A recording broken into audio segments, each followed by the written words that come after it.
কারো মনে করেন বাপের দেশ, কারো কারো নিজের দেশ, এই সব মিলাইয়া বাংলাদেশি যারা সাধারণ জনগণ আছে, যারা আমার মতো আপনার মতো সবাই একটা অতিষ্ঠর মধ্যে আছি। এর মধ্যেই আপনি দেখে থাকবেন কারো মনে করেন স্বামী একটা সুযোগ দিতে সুবিধা দিচ্ছে, তার বাপের দেশে মনে করিলা রেল লাইন করাচ্ছে নিজের দেশের উপর দিয়ে, জনগণের কাছে কোনো পরামর্শই লাইন নাই, জনগণের শোনার কোনো দায়িত্ব বোধও মনে করে নাই। তার কারণ সে তো বলেই যে তার বাপের দেশ। আমার হাত থেকে এই দেশের কোনো সম্পদ কারো কাছে বিক্রি করে আমি ক্ষমতা আসতে চাই না। এবার আর ঘুরিয়ে পেঁচিয়ে নয়, একদম বাংলাদেশের ভেতর দিয়েই রেল সংযোগ চালুর পরিকল্পনা করছে ভারত। ভারতের উত্তর পূর্বাঞ্চলীয় অঞ্চলকে অন্যান্য রাজ্যগুলোর সঙ্গে সংযুক্ত করতে বাংলাদেশের ওপর দিয়ে বিকল্প রেল যোগাযোগের রুট তৈরি করতে যাচ্ছে ভারত সরকার। তো আপনারা বুঝেই নিচ্ছেন, কারো বাপের দেশে আপনি বসবাস করতেছেন, আবার কারো স্বামীর দেশে আপনি বসবাস করতেছেন। আপনি যদিও বা জন্ম নেন বাংলাদেশে, আপনার বাপের রেস্ট্রিক্ট করা জায়গায় রেস্ট্রিক্ট করা করে, কিন্তু ওই জায়গাটাও মনে করেন কারো বাপের অথবা কারো স্বামীর। তো সেই সব বিষয়ে আজকে কথাবার্তা বলবো, দয়া করে ভিডিওর শেষ পর্যন্ত থাকবে। পুরো পৃথিবী জুড়ে আল্লাহর গজব আসে বছরে অথবা যুগে একবার, যেমন করোনা আপনারা দেখতেই পারলেন। কিন্তু বাংলাদেশের চিত্রটা ভিন্ন। আপনারা দেখে থাকবেন, এই যে হিরো আলম, একটা তো আছে 12 মাসিক একটা ভাইরাস যা মানুষকে অতিষ্ঠ করে দিচ্ছে, তার সাথে যুক্ত হয়েছে মামুন লাইলা, এর সাথে আবার নতুন করে যুক্ত হলো রাসেল ভাইপার। এই সাপ পুরো বাংলাদেশে ছড়ায় গেছে বর্তমানে, এমন একটা অবস্থায় আছে যা বলার বাহিরে। আপনারা দেখে থাকবেন বাংলাদেশে কত হাজার রিফিউজিস বাস করছে, আর বাংলাদেশের নাগরিক এক টুকরো গোস্তের জন্য হাহাকার করে ঈদের দিনেও। কুরবানির মাংস না পেয়ে চোখের জল ধরে রাখতে পারেনি 11 বছরের জেরিন। অসুস্থ মা আর ছোট বোনকে বাসায় রেখে অন্যদের সঙ্গে মাংসের আশায় গুলশানের অভিজাত এলাকায় এসেছিল এই ভাগ্য বিড়ম্বিত শিশু। আমি ভোর 5টা বাজে আসছিলাম, তো গরুর মাংস খেতে চাইছিলাম। তখন আমাদের অনেক বকা বলেছিল, বকা বলার পর কি অনেকে বলেছিল পরে দিবে, পরের জন্য আমরা কাঁদছিলাম। পরে আরেকজন আঙ্গুরে মারতে আইছিল, এমন করে কাকে জানতে দেখি তার বাপে কিনা দিছে, জানতে না আজকে লেগে যায়। মাংস মাত্র 3 টুকরা পাইছি, সত্য কথা বলছি। এবার কোনো গুস্তই পাই নাই। সকালে 8টা বাজে আইছি। বস্তি থেকে যাত্রা শুরু করে অভিজাত এলাকা নিকেতনে ঘুরছেন কোরবানির এক টুকরো মাংসের আশায়। শক্তিতে অন্যদের সাথে প্রতিযোগিতায় পেরে উঠতে না পারায় তার ভাগ্যেও কাঙ্ক্ষিত মাংস জুটেনি। মূল্যস্ফীতির কষাঘাতে গরুর মাংস ভাতের থালা থেকে সেই কবে যে হারিয়েছে তাও মনে করতে পারেন না বৃদ্ধ ফিরোজা। শেষমেশ আশা ছিল কুরবানিতে ধনির দুয়ারে এই ধর্ণা দেয়া, কিন্তু মাংস মেলেনি ভাগ্যে। তাই শেষমেশ মাংস না পেয়ে ফিরোজা ঘরে ফিরছেন বোতল কুড়িয়ে।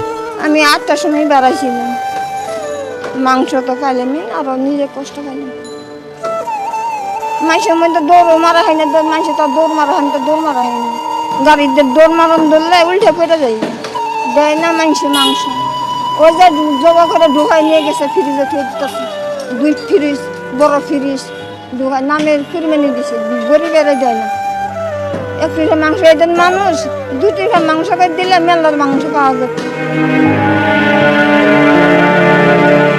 জেরিন ফিরোজাদের মতো এক টুকরো মাংসের জন্য অভিজাত এলাকার এক ভবন থেকে অন্য ভবনের গেটে ছুটছেন এসব অসহায় মানুষ। তারা খেয়েছেন দারোয়ানের। ঘন্টার পর ঘন্টা অপেক্ষার পরও অধিকাংশ ভিক্ষুক আর অভাবীকে ফিরতে হয়েছে খালি হাতে। তাদের অভিযোগ, ধনির মাংস এখন আর গরিবের হাতে যায় না, জমা হয় প্রযুক্তির ফ্রিজে।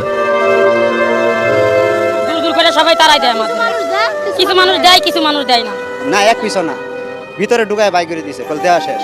জানা কাল বেশি মানুষ যদি বেশি দেয় তাহলে দিতে ভিডিও শুরু করে। এই যে 3 ঘন্টা বইয়া থেকে এক ভাই 1 টুকরা দিছে নিয়ে আইছে। কারণ ওই খালাম্মার কাছে যাই, দেই খালাম্মা ফোন দিছে, দজির কিসমতে থাই পাইলাম নাইলে না। আপনারা দেখে থাকবেন যে এই রোহিঙ্গারা যারা বাংলাদেশের মাটিতে বসবাস করছে, তারা রাজত্বের মতো মানে জীবনযাপন করছে। ঈদে গরু পেয়ে আনন্দমুখর পরিবেশ এখন ভাসানচরে। ভাসানচরে রোহিঙ্গাদের ঈদ আয়োজনে থাকছে 2 শতাধিক গরু। সরকার এবং দেশি বিদেশি সাহায্য সংস্থা এই ঈদে তাদের জন্য গরু কুরবানির ব্যবস্থা করেছে। কক্সবাজারের রোহিঙ্গারা এবার অন্তত 30,000 পশু কোরবানি দিয়েছে। বেশিরভাগ কোরবানি হয়েছে 1 লাখ টাকা থেকে 2.5 লাখ টাকায় পশু দিয়ে। অপহরণ অথবা ইয়াবা কারবারের টাকার আয় থেকেই বেশিরভাগ কোরবানি হয়েছে বলে জানান প্রশাসনের কর্মকর্তারা। এবারও সরকারি বেসরকারি অনুদানের 6,000 গরু ছাগল, এবার 2,634টি গরু ছাগল দেওয়া হয়েছে। 30,000 পরিবারকে দেওয়া হয় প্যাকেটজাত মাংস। চাঁদাবাজি ও ইয়াবা বিক্রির টাকায়ও কোরবানি হয়েছে বলে স্বীকার করেন প্রশাসনের কর্তারা। আর বাংলাদেশিরা ভিখারির মতো জীবনযাপন করছে খানাপিনার জন্য। তাহলে বুঝতে পারেন যে যে দেশে আপনি নাগরিক সেই দেশের লোকজন ভিখারির মতো এক টুকরো গোস্ত কিংবা এক অক্তের খাবারের জন্য ঘুরছে বনে জঙ্গলে রাস্তাঘাটে, কিন্তু ওই দেশেই রিফিউজিজরা রাজার মতো জীবনযাপন করতেছে। এই সরকার থাকা অবস্থায় আপনারা দেখে থাকবেন ভারতীয়রা কয়েক লাখ ভারতীয় বাংলাদেশে এসে চাকরি করতেছে। তারা বাংলাদেশ থেকে প্রতি বছর মিলিয়ন মিলিয়ন ডলার ভারতে নিয়ে যাচ্ছে, কিন্তু বাংলাদেশে আপনি একজন নাগরিক, আপনি MA pass, BA pass, master করে চাকরির জন্য দাঁড়ে দাঁড়ে ঘুরতেছেন, মানুষের দরজায় দরজায় ঘুরতেছেন, কিন্তু আপনার চাকরিও হচ্ছে না, না আপনি ফ্যামিলিকে সুখ দিতে পারছেন, না আপনার জীবনের কি হবে সামনে সেটাও পরিকল্পনা করতে পারতেছেন না।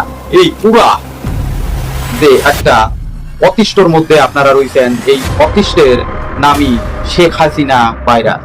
বাংলাদেশি টিভি চ্যানেলের রুচিবোধ এতটাই নিম্ন পর্যায়ে চলে গেছে, এতটাই নিচু চলে গেছে যা বলার বাহিরে।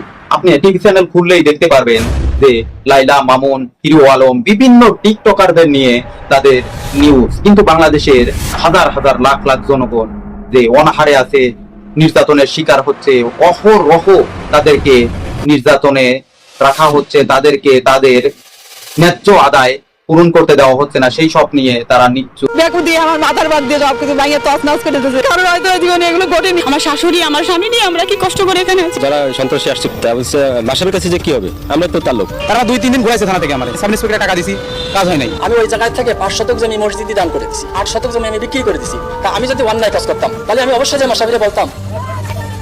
ভিটেমাটি রক্ষা করতে এভাবেই ভেকু মেশিনের সামনে শুয়ে পড়েন নাসিমা বেগম নামের এই অসহায় নারী। তবুও শেষ রক্ষা হয়নি। জানা গেছে মোহাম্মদুল্লাহ নামে স্থানীয় এক প্রভাবশালী দলবল নিয়ে ভেঙে গুড়িয়ে দিয়েছেন তার ঘরবাড়ি। বেকু দিয়ে আমার মাথার বাদ দিয়ে সবকিছু ভাঙিয়ে তছনছ করে দিতেছে। কারণ হয়তো জীবনে এগুলো ঘটেনি, তাই আমার জীবনে ঘটে গেছে আজকে। আমার জীবনে তাই ঘটে গেছে, আমি কি করব? আমি রাতে ঘুমাতে পারি না, খাতে পারি না, আমি চলতে পারি না। তাদের চোখের সামনেই উপড়ে ফেলা হয়েছে বড় বড় গাছ। এরপর থেকে আতঙ্কে দিন কাটছে নড়াইল পৌরসভার ধোপাখোলা এলাকার বাসিন্দা নাসিমা বেগম ও তার পরিবারের। রাস্তায় বসে এভাবে দিনের পর দিন আমি এভাবে কাটাই যাচ্ছি, আর আল্লাহর কাছেই যাচ্ছি, আর দজনের কাছেই যাচ্ছি। আমার যদি একটু সাহায্য করে। অসহায় এই নারীর ছোট ছেলে জানান, হামলাকারীরা নিজেদের ক্ষমতাসীন দলের লোক পরিচয় দিয়ে বাড়ি ভাঙার পর সেখানে নতুন করে রাস্তা নির্মাণ করে। আমাদেরকে উচ্ছেদ করে দিয়ে ওইগুলো নাকি এখন সরাই দিয়ে এখানে বহুতল ভবন করবে, এই রাস্তা দিয়ে তারা প্রবেশ করবে। যারা সন্ত্রাসী আসছিল, আমি বলছিলাম যে আমি আমাদের MP মাসাবের কাছে যাবো। তা বলছে মাসাবের কাছে যে কি হবে, আমরা তো তার লোক। তো কিছুদিন আগেই আপনারা দেখে থাকবেন যে ভারতের ভোটাভুটি হলো, সেই ভোটাভুটি নিয়ে বাংলাদেশের টিভি চ্যানেলের প্রথম মাথা ব্যথা। আর এই যে লাইলাক আপনারা দেখতে পাচ্ছেন, এটা হলি বিদেশের মাটিতে কয় যে সুগার মামি। সুগার মামি যদি আপনি না বোঝেন, সেটা হলি যে একটা বেশি বয়সী নারী অথবা বেশি বয়সী একটা মহিলা ছোট একটা বাচ্চা লিয়ে, একটা কচি বাচ্চা লিয়ে তার মনের শখ আহ্লাদ পূরণ করবে, মানে রাত কাটাবি, তারপরে ওই সাওয়ালের ওই যে কচি বাচ্চাটার কি মনের শখ আহ্লাদ আছে সেই সব আবার ওই মহিলা পূরণ করবে। যেমন আপনারা দেখে থাকতেন যে লাইলা আর মামুনের ক্ষেত্রে, মামুনের ওই বাইক চাই, ওই গাড়ি চাই, এটা চাই, সেটা চাই, মনে করেন যে ওই লাইলা পূরণ করিতে। এখন যেহেতু ওই মামুনের শখ আহ্লাদ পূরণ হয়ে গেছে, সরি দাঁড়াচ্ছে, কিন্তু লাইলার শখ আহ্লাদ এখনো পূরণ হয় নাই, আরো দরকার। এই জন্যই মানে কেস কাছারি এটা সেটা করতেছে। তারপরেও আপনারা দেখে থাকবেন যে তার ফেসবুক পেজের ভিতর কিন্তু সে মনে করেন মামুনের সাথে দেখা পাওয়ার পরেও বিভিন্ন ধরনের স্ট্যাটাস দিয়ে খাইছে, যে স্ট্যাটাসে লেগেছে নতুন রিলেশনশিপে গেছে, আবার বিভিন্ন সেরামেরাগের হাতে, মনে করেন ছোট ছোট বাচ্চা পোলাপানের হাতে কুলাকুলি, জড়াজড়ি, এটা সেটা অহরহ ভিডিও দেখে থাকবেন। কিন্তু সোশ্যাল মিডিয়া এবং কি মনে করেন যে পুলিশ প্রশাসন এখানে নিচ্ছুক। তার কারণ কি জানেন? যে বাংলাদেশের প্রশাসন এবং সৈনিক এতটাই মনে করেন যে কালা চশমা পরে আছে, যারা মনে করেন যে মানুষ গায়ে হিলায় পলি ফেরে, তারপরে ওই জিনিসটা ভালো করে দেখি ফোকাস করে, আর যদি না কয় তাহলে মনে করেন যে ওই যে কালো একটা চশমা পরে আছে, ওই চশমার বিদ্যে আর মনে করেন খারাপ কাম দেখা যায় না, এই হলি বিষয়। আর বাংলাদেশের সরকারের কথা তো কবই লয়। বর্তমানে রাসেল ভাইপারে অনেক মনে করেন অতিষ্ঠর মধ্যে আছে, আর এর মধ্যে মামুন, লাইলা মনে করেন, তার ভিতর আবার হিরো আলম, তার ভিতর আবার মনে করেন যে বাংলাদেশের সরকার, এতগুলার মধ্যে মনে করেন একটা নাগরিক, সাধারণ নাগরিকে বসবাস করা অনেক যন্ত্রণাদায়ক।